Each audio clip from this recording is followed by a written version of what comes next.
Hello, welcome to the podcast. This is Bristol Real. I'm Val. I'm Jerome. And I'm Tom. And today we were really lucky to be able to have Darren Hall on the podcast, Green Party's parliamentary candidate for Bristol West.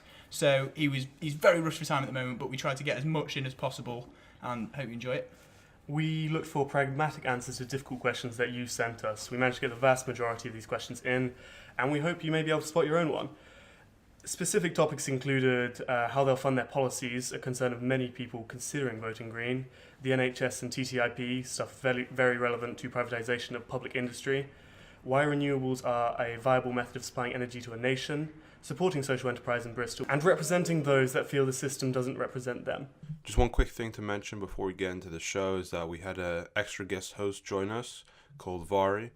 She's a politics student, so you'll hear her ask a few questions throughout the show. But yeah, that's it. Thank you for listening and hope you enjoy it. And turn out to vote. Alright, so welcome to the show. We're sitting here with Darren Hall, who's the Green parliamentary candidate for Bristol West. Thank you for joining us on the show, Darren. No problem. Very pleased to be here. Could you tell us a bit, you trained as an engineer at university. How did you kind of make the switch to politics? Oh, it's quite a long journey actually. So yeah, did engineering at Swansea University, then went into the Air Force for 6 years, and did so 2 years on Hercules, 2 years on Tornado, and then moved to British Aerospace actually, and did some time there as a system safety engineer. But whilst I was there, I did an MBA through the Open University, and there was an ethics and morals and business module. And I just couldn't square the circle. I was with a weapons manufacturer, albeit that I wasn't directly working in weapons stuff, but at the end of the day, British Aerospace is a weapons manufacturer, and a lot of the, when I was thinking about what my mates in the forces were still doing, and the weapons that we were making, and getting into the wrong hands, and all that sort of stuff, I just thought, you know what, I can't do this anymore. So I moved and joined the Home Office, 10 years doing crime and drugs work. And then I got made redundant when the Conservative government came in. They got rid of government offices, and I found myself working for the local authority in environmental work. But at the end of that, I kind of more and more realised that you can try and get stuff done, but if you want to get the big stuff done, you need to be able to change the regulation, primary legislation. If you want to get something big done across the whole of the country, this campaign is one thing, but at the end of the day, you need to be in government. And so I'd spent years and years complaining about stuff, and a friend of mine just turned around and said, well, have you thought about it? Give it a go. And so really, without even thinking, I was like, yeah, all right, I'll give it a go. And the next thing I know, I'm right in the middle of it. I think we should fire off the listeners' questions immediately here. We've taken questions all week, and we've had all sorts coming in, so I think we'll just start at the top of the page. This is from Tom Leach, a second-year engineering design student at the University of Bristol. He says, landlords take advantage of the quick turnaround and high demand of student tenants in Bristol. How can we force both landlords and letting out agencies to provide adequate energy-saving measures in their houses? It's going to have to be through legislation. I mean, you're right, because there's no incentive for landlords to bother, because you're paying the bills. You say you're short term, and there's no incentive. So I think it has to be through university accommodation, saying if they're involved in that process, saying no, that's not acceptable, and then we need legislation that says that if you're in this kind of rental market, then there need to be rules and regulations. We need to ban letting agent fees because they're unnecessary, and we need to put rent caps because it's just getting out of hand. The other thing we want to work on is having up to 5 year tenancy by agreement, so at least you then know what you were going to pay for the length of time that you were in that accommodation. Mm-hmm. How do you intend to encourage landlords to push? For example, the only rent-capped area in the centre of the city is Christmas Steps, right, which is slightly mind-boggling given the number of students that need to find accommodation. Yeah. So how do you intend to get landlords to retreat on these enormous fees that they've emplaced, and how are you going to push the legislation through when you have so many people opposing it as well as backing it? Well, where there's if there's enough political will, you can change rules, right? We've seen that time and time again working against us. So, for example, weirdly, the Conservatives have just said that they're going to put their own tax limits into legislation so they can't change them. Now, isn't that bizarre that you get to the stage of saying you can put a regulation on so that you can't change a regulation? But everybody knows that the reality is you can just repeal it. So it works both ways, and I think it's entirely possible for us to say, actually, this is what we want to see happen, we're going to do it. Of course there'll be screams of protest from private businesses, but what I know from talking to businesses, as long as everybody's on a level playing field, they don't really mind, because they all know what the situation is. They also say, don't keep changing the rules. Change the rules and then say that's how it's going to be for the next period of time, and they'll just get on with it. So the other bit the Green Party are clear about is working with people to come up with the right answers. So I'm not going to give you chapter and verse now about how we should do it, but we would need to sit down with the people in this industry and in the system and say to universities, right, how much accommodation is in your control? Right, well, if you do something about that, then people will gravitate towards it. You can start to force the market, but there's no doubt until there's much more accommodation available, the power is going to be in the hands of the landlords. Okay, I think, for the next question, it's a bit of a switch, but this is from Alex Mulroy. On the party's anti-nuclear stance, what are your own views on nuclear power, and how would you like the party's energy policy in general to develop? Yeah, well, if you'd have asked me a few years ago, I probably would have agreed that we needed a bit of nuclear to keep us going. So I've changed my stance because the rate of change of technology in renewables is astonishing. So not only in terms of the quality of the solar panels and the wind turbines, but also in terms of the advances in battery storage technology. There's that I can't remember the name of the curve anyway, about the rate of pace of change. Yeah. And batteries are doubling their storage capacity every 2 or 3 years now, because money's going into the system. Now, I think that if you spent the £17 billion worth of public subsidy for Hinkley C onto renewables, we won't need Hinkley. Molly Scott Cato's just written a report that shows that the southwest of England can more than generate all of its energy needs through solar, wind, tidal, and ground source heat pumps.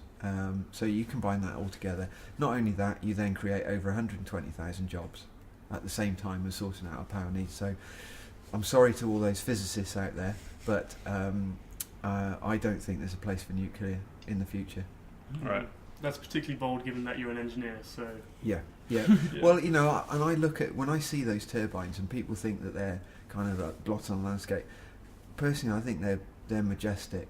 They're amazing. The power, and actually they're not noisy.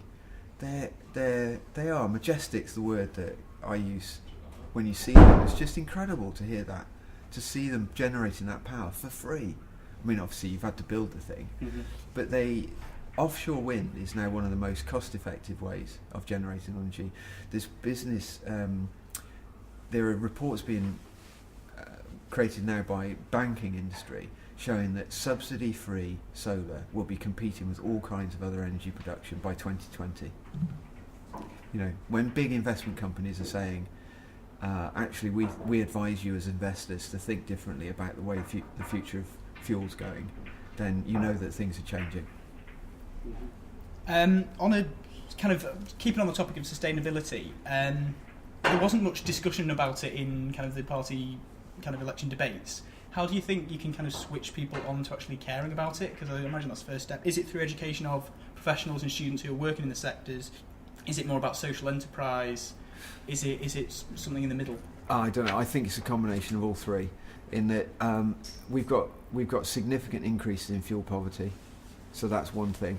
The other thing is that more and more investors are investing in social enterprise. 6% off an energy project. You won't get that from a bank. Yeah. So for those people that are interested in that kind of investment, you can either do through big funds or through small community funds. But also, I think if you were able to demonstrate to those people that there are jobs to be had in the growth of this industry, then that will really interest people. So, all of the above. Yeah. Going back to the nuclear stuff, about Trident. Yep.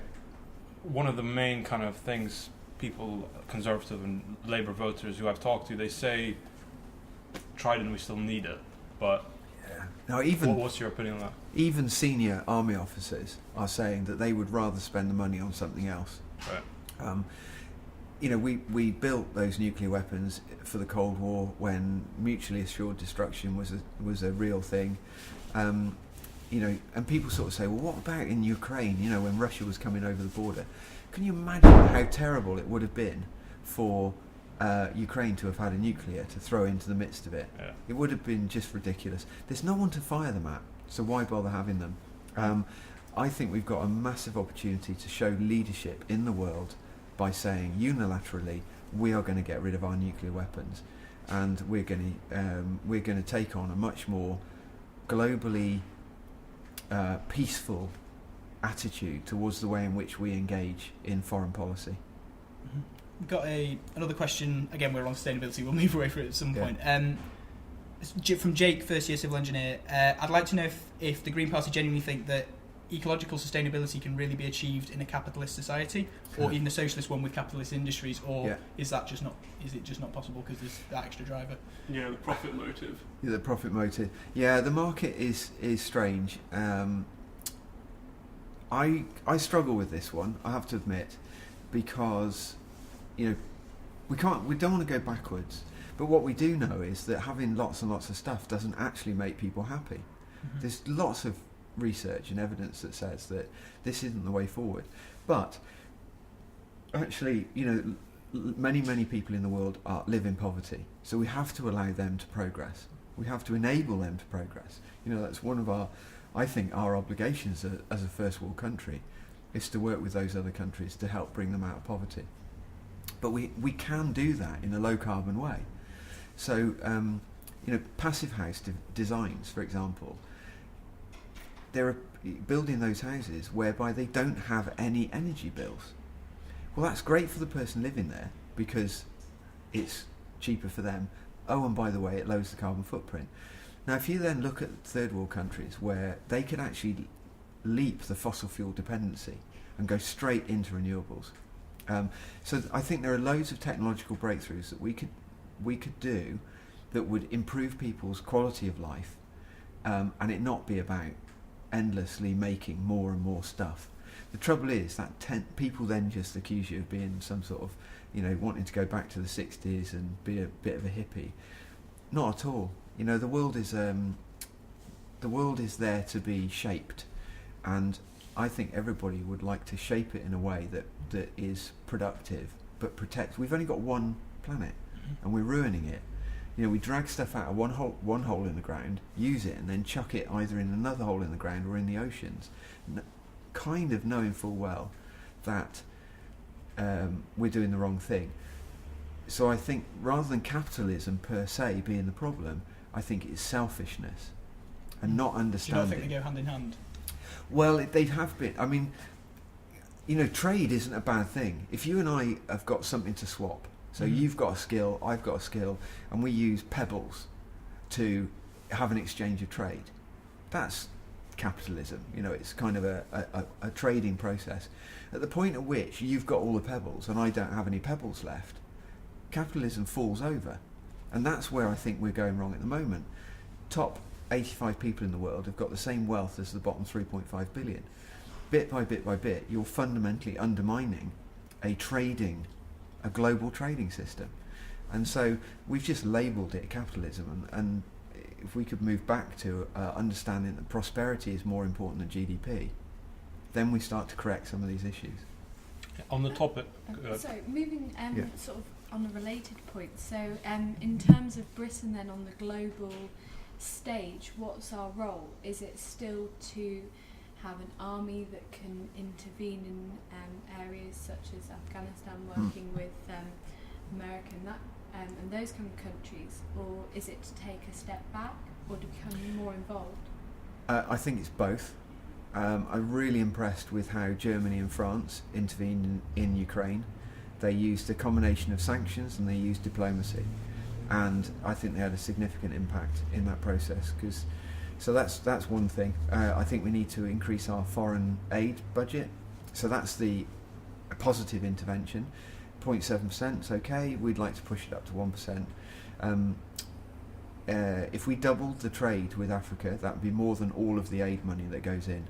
And if you help people to get on their feet, there's going to be less trouble. People are fighting because they're, at some stages they're hungry. They're fighting because they're becoming radicalised by the fact that we have an interventionist foreign policy. However, on occasion, I believe it is still entirely right to go and protect and to intercede where there's genocide and those kinds of things. But we should be doing it through the UN peacekeeping process, not unilaterally or just following America around the globe. Because I still don't know whether we went into Iraq because of a humanitarian thing or whether it was to do with oil and stabilize, a belief that there was something going on there. What we've done is have destabilized that whole area, not made it more stable. Whereas if we had a positive interventionist approach, we would be going in and saying, how can we help, or in extremis, putting ourselves in between warring factions and say, blue beret, UN peacekeeping, stop killing each other. Going back to the difference between wealth between people, we had a question from Joe Jarman, who's a fellow engineering design student. He said, you plan on offsetting your proposed increase in government spending by increasing taxes on the top 1%. Yeah. A Robin Hood tax on banks and the closure of tax loopholes. How will this be implemented and what effect will they have on the UK economy? So the Robin Hood tax is important because people are making money out of money. And that's not what money should be about. Money, all of these clever things where, it got ridiculous. And so it's entirely right that we say, look, the transfer of money should be for a purpose of trade, not for the purpose of just making more money. And so I think we need to tax that process to make it less lucrative. So that's one thing. Businesses should pay their fair share of tax. If they trade in this country, they should pay UK tax. And we need far greater transparency around Europe as a start, and then preferably the globe that says you should pay your tax and you should do it fairly. But the personal tax, the wealth tax above 150,000 of 60p in the pound, doesn't raise a huge amount of money, but it is a signal to society about the fact that we should be more equal. I believe it's completely reasonable to say to someone, look, you can keep on working above 150,000, but you have an ability to offer more to those around you. And there's a book I refer to a lot called The Spirit Level, which is 30 years of longitudinal research that says that in a more equal society, even the rich do better. So that really drives my thought process around why I believe that people, those that can afford it, should pay a bit more. Right. I mean, when a lot of conservatives say that, if they're working so hard to earn that amount of money and they're getting taxed such a high amount, that's not particularly fair on them. We used to have a 90p in the tax. Way back when, it didn't stop people working hard. Yeah. Because the money has become the guide for success. But actually why people work so hard is not really about the money. These incredibly wealthy people could stop working tomorrow and they'd have more than enough money for the rest of their lives. But they don't stop because it's the work that motivates them, not the money. So I don't believe yes, a few people might leg it. Well, goodbye. I'm quite happy to help pack the bags for them. Fundamentally,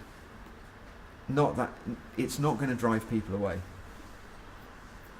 Looking at green policy, it's obviously, your current manifesto is obviously all about equality and equaling people out, but if you got into power, I imagine this would be a starting point. Do you have a kind of dream endpoint which is more like more like I don't want to say extreme because it's not necessarily extremist, but more in that direction, and what would it be like? That's a good question. I mean, I when I was asked this previously, I could only put it in terms of almost thinking about walking around Bristol, and it would be quieter. You know, you just wouldn't hear traffic because at the least they were electric. You know, and that there would be much more natural sounds around. You know, I think loads of people really like the sound of nature. Wouldn't it be great to live in an urban environment where actually nature was part of that process? I mean, and so you then think, and I'd love to live in a much happier society where people were much more fulfilled. So there wasn't this need, their feeling for people to, you know, drink and drugs and other kind of extreme forms to get their benefit, their kind of sense of self-worth. So that's all a bit touchy-feely, but that's where I think society could be so much more functional. Yeah. You Is know, that a totally healthy equal society? Or is there still as much as possible. I don't think we'll ever be in a completely equal society. You know, communism didn't work. You know, that sort of belief that you could have that system. There are always going to be people who are more capable than others.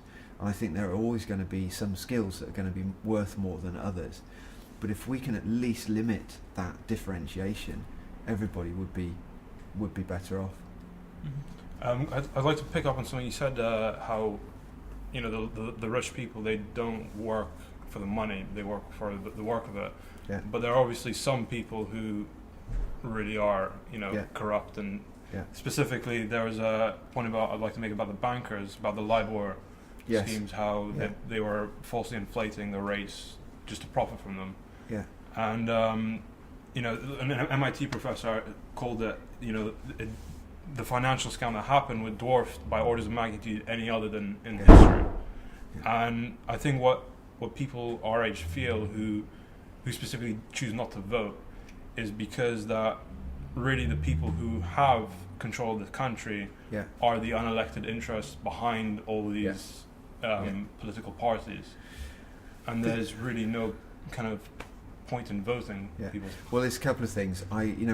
That whole thing about MPs saying they can't afford to live on an MP salary. I mean, £67,000 a year, that's more money than I've ever earned in my life a year. So being an MP should be a full-time job, and I don't think MPs should be able to be paid on top to be members of boards in private companies. I think it's perfectly reasonable for them to be on not-for-profit companies, social enterprises and charities. Perfectly reasonable. But for MPs to be being paid as board members, no. So that's sort of one step we can do. Secondly, about looking at the funding of political parties. Too much of it is about vested interests, but of money coming in, and anybody that says that doesn't influence what politicians is doing is just naive. It clearly does. That's why they pay the money. You know, £20 million from nine people into the Conservative Fighting Fund.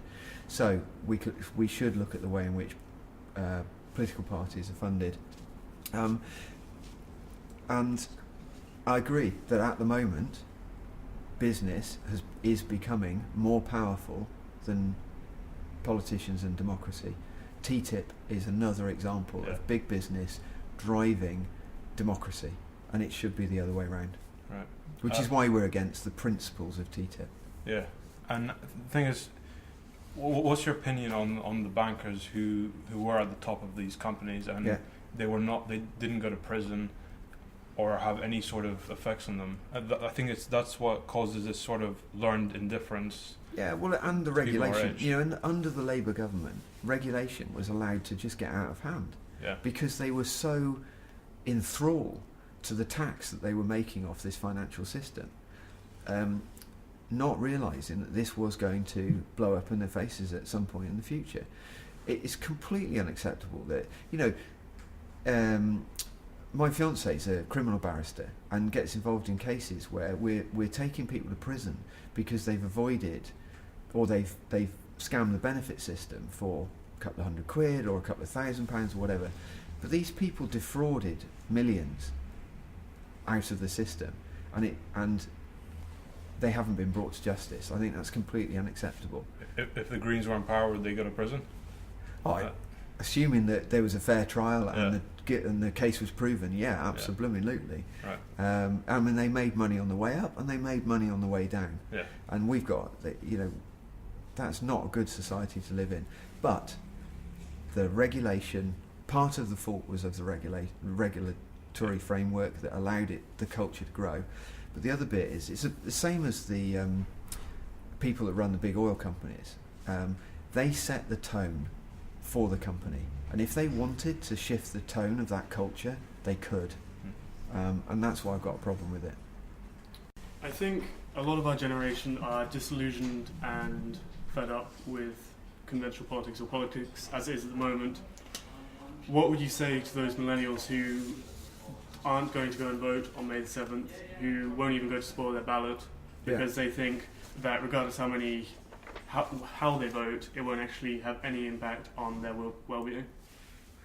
Well, in effect it does, because if you don't vote, you're allowing the system to do that to you, right? At the very least, go into that booth and put none of the above, and express that because that percentage of spoiled ballots gets counted, right? If you never turn up, you're just someone who doesn't care. But that's not what people are saying. What they're saying is they do care. They just can't be asked to go and do it. That's the worst of all kind. And I've got no real sympathy for people who sit there and moan, but then can't be bothered to just spend a few minutes to go into the booth and say something.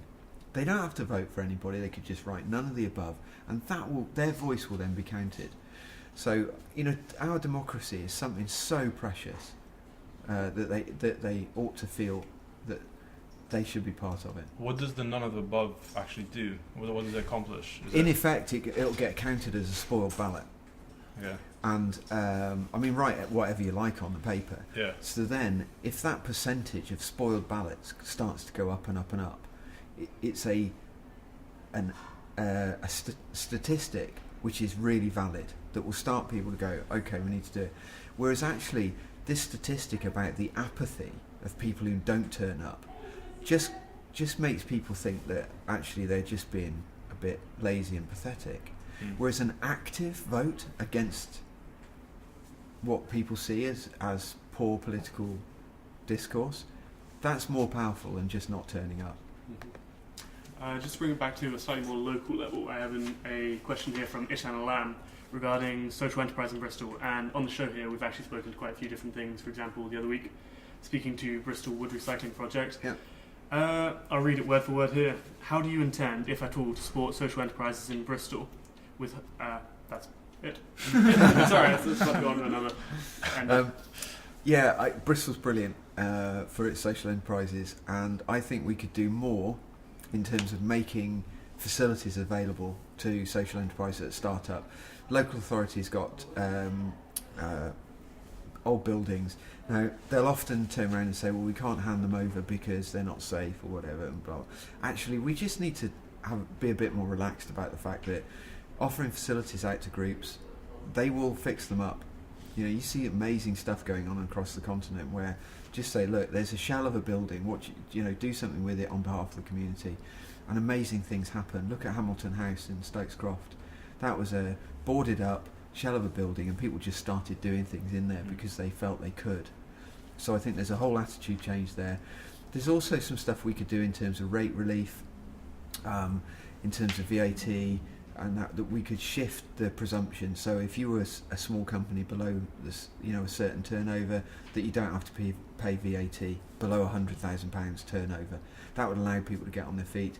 And also just a little thing about not penalising people who are in getting some benefits, in saying if they want to do something for a few hours a week, that shouldn't mean they lose all of their grants or their benefits or whatever. So that actually you can start out more easily. There is a range of stuff. The bigger difficulty, I think, then, is how do people get from a 1 or 2 person startup to 5, 10, 15 staff to make that breakthrough?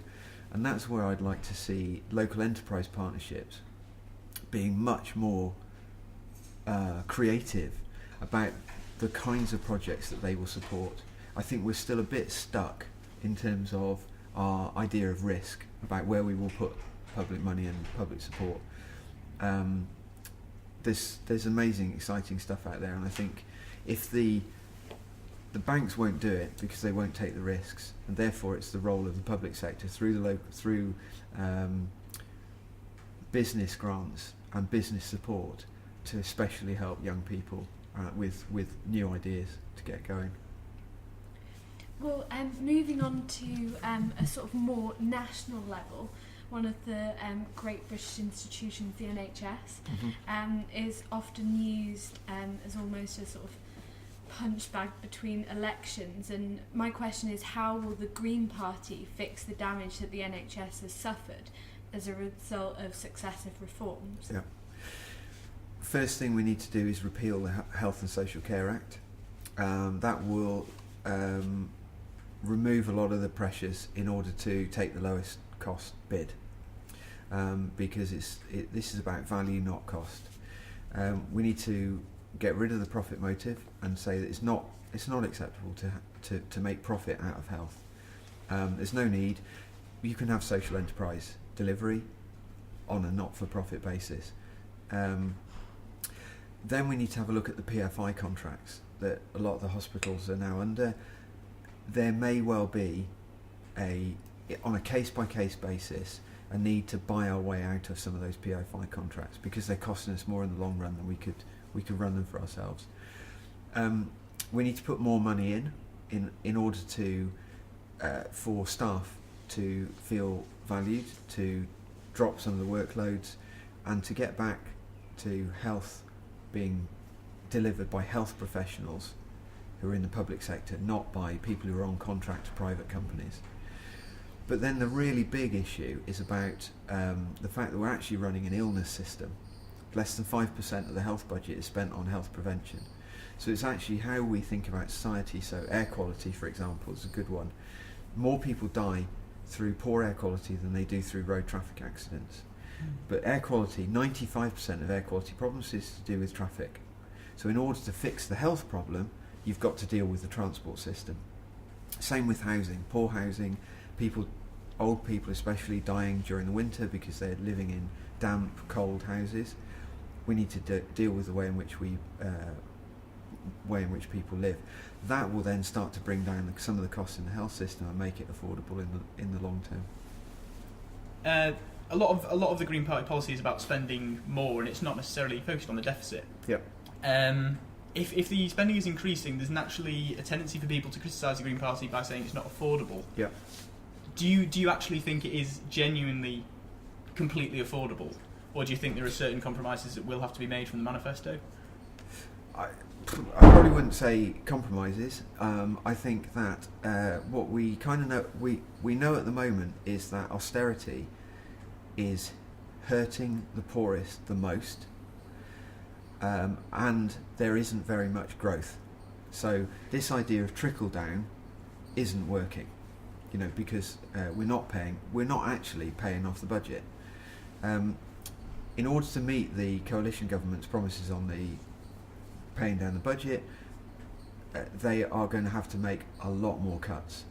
So all we're arguing is about going in the opposite direction, in that if we can invest in society and help those people at the moment who aren't productive become productive members of society, then there will be more of an economy going on. More of an economy, lower deficit. Eventually we can start dealing with the budget. But the debt to GDP ratio at the moment is 90%. When we set up the NHS, it was 250%.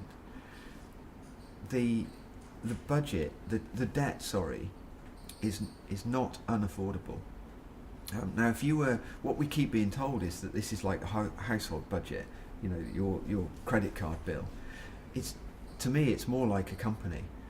And if you've got, if you're a business owner and your company profits were flatlining and your roof was a bit dodgy and your staff were a bit pissed off, that what you'd have to do is do some training for the staff, fix the roof, and invest in some new technology, because otherwise your business is over. So that's what we're saying about UK PLC. Invest in low carbon technology, renewable energy, and sustainable house building. And if instead of creating money that's going into the banking system, create money that goes into the social system, all of those people then will feel able to participate in the economy. And less people then, less drain on society, welfare bill comes down, people are into work. I don't think beating people with a stick to get them to go to work is a very good way of motivating people. About the economy, we had a question from Oliver Daniel, my flatmate, and I know in your manifesto you don't directly talk about negative growth, but is it something the Green Party still support? Well, and how can you justify it? It depends how you define growth. So we want to move to a circular economy. So you can have a growing circular economy without using up more and more resources. So the problem we've got with growth is that it currently needs more and more of the Earth's resources. That's the issue, not the strictly definition of growth. So if we can shift what people mean by growth, so it's human prosperity and a circular economy, we don't need to go backwards. We can go forwards. Right. Okay. I think I get it. Yeah. I've been looking at your Twitter. You've been posting screenshots from Vote for Policies, which I think is a really good website, actually.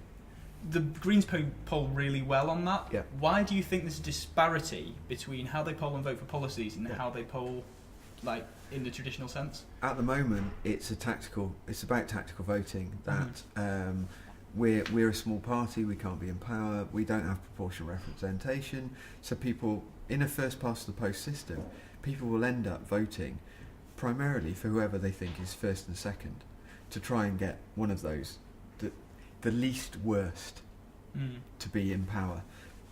And that's a terrible choice. Whereas if we had a proportional representation system where people could genuinely vote for what they believe in, I think it would match up much more to things like Vote for Policies. And we would have more of a combined, a continental style government process where we were getting together on the issues. Are you saying for the moment then people shouldn't vote Green because you won't get in power? No, I'm definitely saying that things will not change until we can show people that people don't want to vote for the two main parties. And there'll be some years of pain when people around the country are knowingly voting Green, knowing they can't, in their constituency, they can't win. I mean, of course, it is different in Bristol West. People are now saying they will vote Green because they think they know we're within a shot. Well, in other areas, I'm still saying to people, vote for what you believe in, because that's what creates the pressure for change. If you keep voting for the least worst, nothing will change. How can people get involved in politics in such a way that they could encourage a proportional representation system rather than first past the post? It's kind of unclear why we have first past the post rather than proportional representation. Yeah. What's interesting me at the moment is there appears to be a parallel democracy running. So through things like 38 Degrees and 350.org and Avaz and all those other online systems where people are voting, they're showing what they want through a different process. The problem is that even if you get 10,000 signatures and you send it off to your MP, as one MP who shall remain nameless but was a Conservative said to me off camera, he said it would take millions of those things before he'd ever change his opinion. What we need to do is get people who are involved in 38 Degrees and all those other things to influence the people who are going to vote in that constituency. And actually, it says that there's a safe seat. Say you're sat on a safe seat of 9,000, but often you'll notice that there's over 20,000 people who don't vote. If those 20,000 people got involved, that's not a safe seat. And I think there's something about using this parallel democracy process to engage with all of those other people and say, okay, look, 38 degrees people, a lot of whom probably don't bother to vote, say 38 degrees should come out and say, yes, go and vote, go and get stuck in, because otherwise it will never change. And the other bit that I'm interested in is around legal challenges.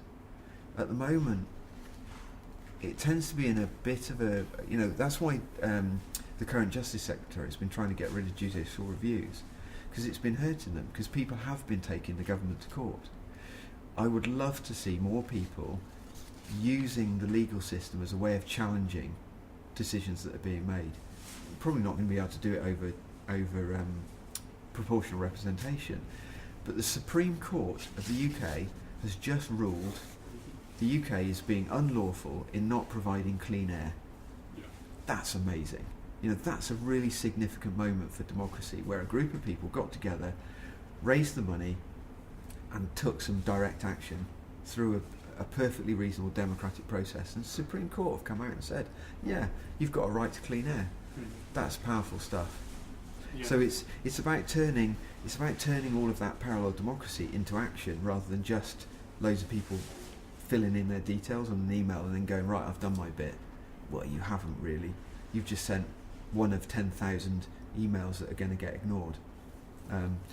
I'm working with some people at the moment to try and build on This Changes Everything, to have a process in the run-up to Paris climate change talks, where we're going to try and collect a load of people together, collect their views, and then we're going to cycle it from Bristol to London to Paris, and try and get a whole movement of people to say, we're so fed up with this, this is unacceptable. And it's going to need loads of groups of people to attack established processes at all stages. So, sorry, I'm rambling a bit, but it's where I get interested, is that if you want to fight a planning thing at the moment, often people won't get angry until the bulldozers arrive. Yeah.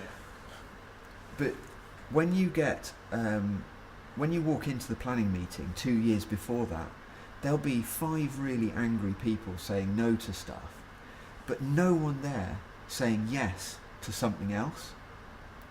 So what I'd love to see is groups of people coming together to say yes to the thing that they would like to see happen instead. And I think if groups of people turn up to local authority meetings, scrutiny meetings, and just make a nuisance of themselves, politicians will start to listen and will start to get a shift. Well, our next question comes from Chloe Suter, who's a first-year engineering design student, and we are all students all at the University of Bristol, so we've obviously sort of managed to succeed through the education system. Yeah. But what Chloe wants to know is, how would you like to change the education system so that people from all backgrounds have a fairer level of education, and how to make university possible for everyone? Yeah, there's 2 things. One is that we need to get rid of student fees, and we need to help people through grants to get through education. I know that currently people are saying that more people are going to university. Yes, but I think we're storing up a problem through huge debt, and having a system whereby half the people are just going to stay in jobs where they never have to pay off the loans. So that's one thing. But right from the beginning, we need to help reward the teachers who can do the best in schools in areas where they're currently struggling. At the moment, there's very little incentive for the best teachers to go and work in the most difficult areas, and I think we should incentivise that. But as a broad thing, we need to have smaller class sizes, and we need to take away all of the exam factory stuff that's going on in education at the moment, so that for a longer period of time, teachers can be teaching kids how to live life, to become life ready, rather than just to get exams, and do that for a bit longer. Yes, there is a time for exams, but I think so we'd like to allow, the language isn't quite right, but basically that formal schooling doesn't start till 7, to give people a bit longer to just grow as people. allow teachers to more freedom to teach from a child-centred point of view. So if they can spend a bit more time working with children of all capabilities, that would be really important. Finally, we would like to see all of the free schools and academies brought back under local education authority control, because that way you can then plan your education system, plan for school places. It's really difficult for local authorities to plan, because they've got no control over the way in which the system. Best teachers disappear off to, it's a splintered system. Yeah, I mean, I can't have been the only person who's heard people get exasperated and say, you need a degree for everything nowadays. And, yeah, it's crazy. In terms of, for example, nursing that used to be purely vocational is now done through universities. Yeah. Do you think that's something that should be changed? I think it's perfectly reasonable if you would like a degree in nursing to be able to get a degree in nursing, but not having a degree in nursing shouldn't stop you being a nurse, if that makes sense. I think there are, you can get an MVQ in lots of things and go on to then get a degree. And I think that's a perfectly reasonable process. Do you think maybe young people are overly encouraged to go to university rather than going through more? Yeah, we went through this paths? perception where it was kind of like if you didn't get a degree, then you weren't worthy of a good job. But I know plumbers and plasterers and brickies who earn way more than I've ever done. They're really, really good. They're very skilled. They're astute. They're good business people. They are doing a very good service, and they're as skilled as anybody else. I can't go and bricky up a house. I'm very happy to trade my skill for their skill, and we shouldn't see it as just because I've got a degree and they haven't, some sort of judgment thing. Yeah, much more emphasis on vocational skills. Not everyone needs to go to university. Yeah.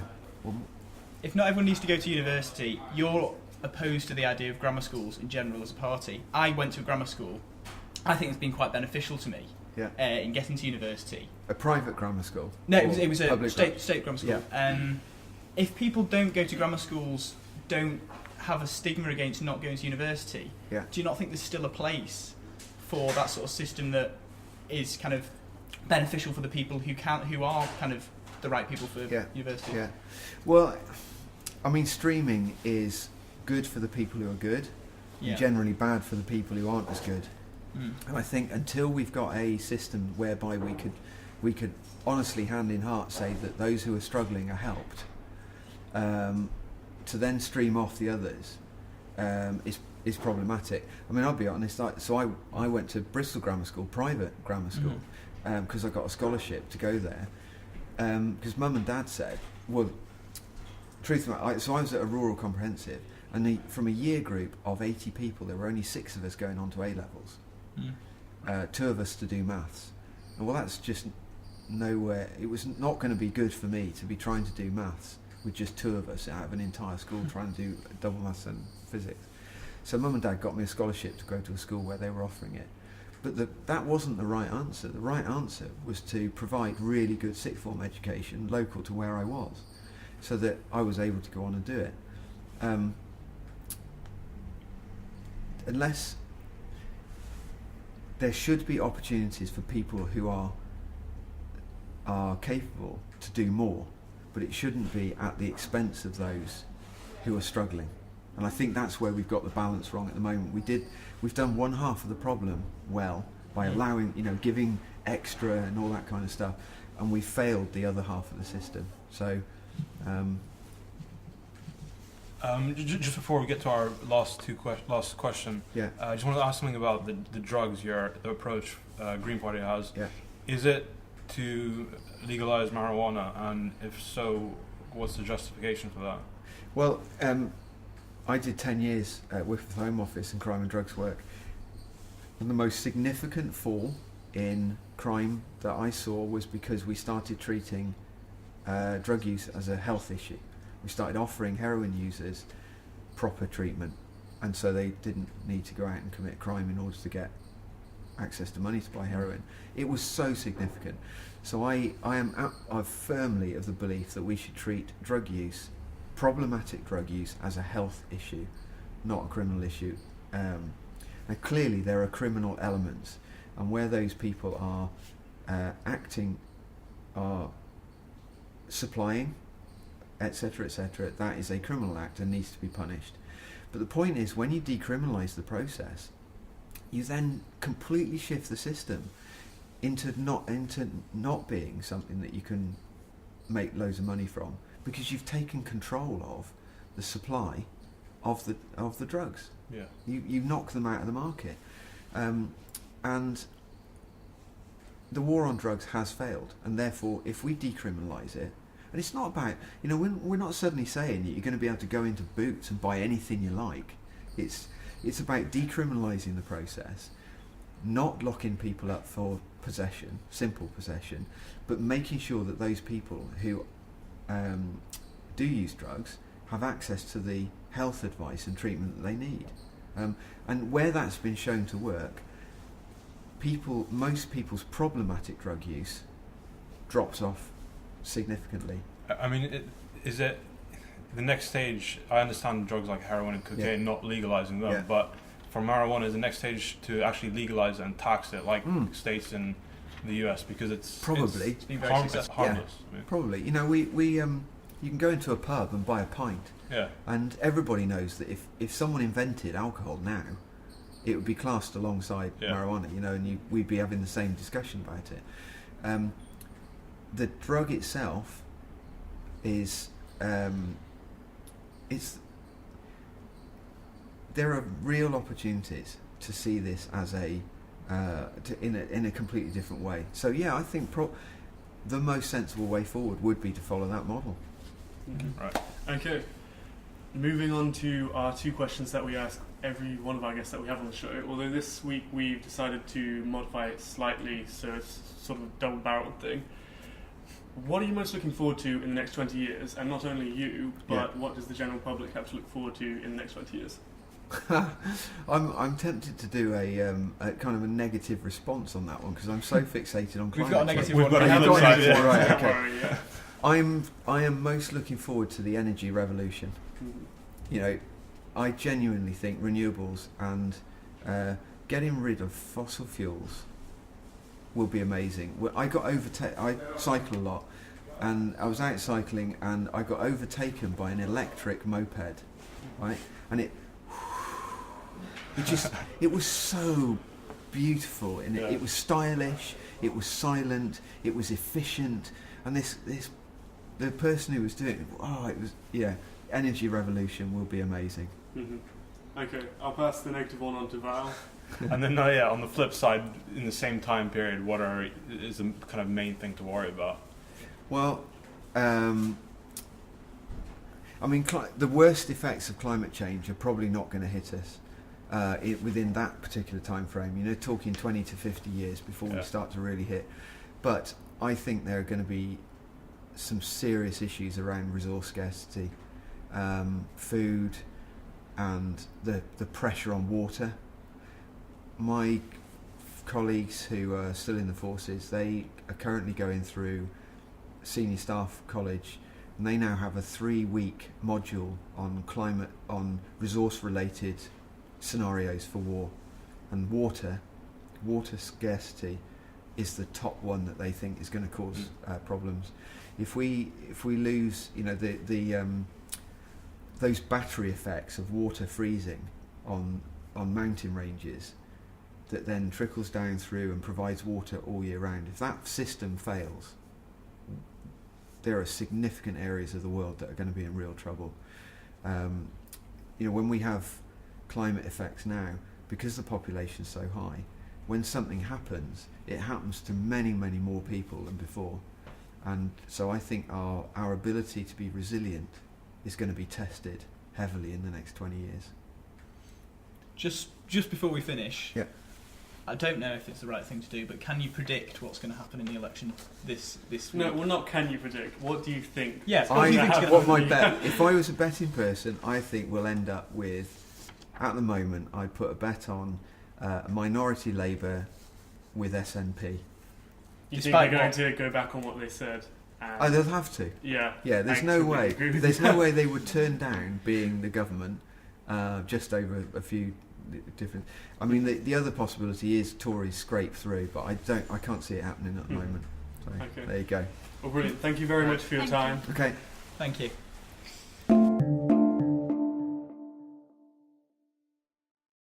Well, thank you for listening to the episode. Hope you enjoyed it and learned a few new things about what the Green Party stand for.